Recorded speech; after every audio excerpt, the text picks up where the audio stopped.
ചാനലിലേക്ക് പോയിക്കോളും. അതെ, നിഷുതാത്ത പറഞ്ഞത് ശരിയാണ്. അലവിക്കുട്ടി ഒന്ന് മാന്യത പോയി. നിഷുതാദി സിദ്ദീഖൊക്കെ ഒരുപാട് പറയുന്നുണ്ട്, ആരോട് പറയാൻ. ഓക്കെ, ഈ ഒരു ഐബ്രോ കാരണം ഞാൻ ഇനി വയ്യ, ഞാൻ നാട് വിട്ട് പോണല്ലോ പഠിച്ചോനെ. എന്തെങ്കിലൊക്കെ ഇങ്ങനെ പറയുന്നത് എനിക്ക് മനസ്സിലാവാത്തത്. മക്കളെ, വ്യക്തി സ്വാതന്ത്ര്യം എന്നൊരു സംഭവം ഇല്ലേ, അത് എനിക്ക് വേണ്ടേ? നിങ്ങളാരത് ഒന്നും എടുത്ത് ചെയ്യില്ലല്ലോ, നിങ്ങളോട് പറയണമില്ല, അല്ലെങ്കിൽ യൂട്യൂബിലും പറയില്ല എനിക്കത് വേണം അത് വേണമെന്ന്. പിന്നെ എന്താ നിങ്ങൾക്ക് പ്രശ്നം? നിങ്ങൾക്ക് കാണാൻ ഇഷ്ടമില്ലെങ്കിൽ, എന്നെ കാണണമെങ്കിൽ എൻ്റെ ലൈവ് കാണണ്ട പോരെ.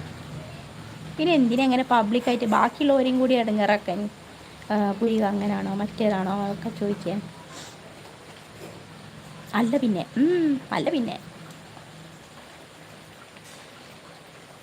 എനിക്കറിയില്ലക്ക, ഇവരിങ്ങനെ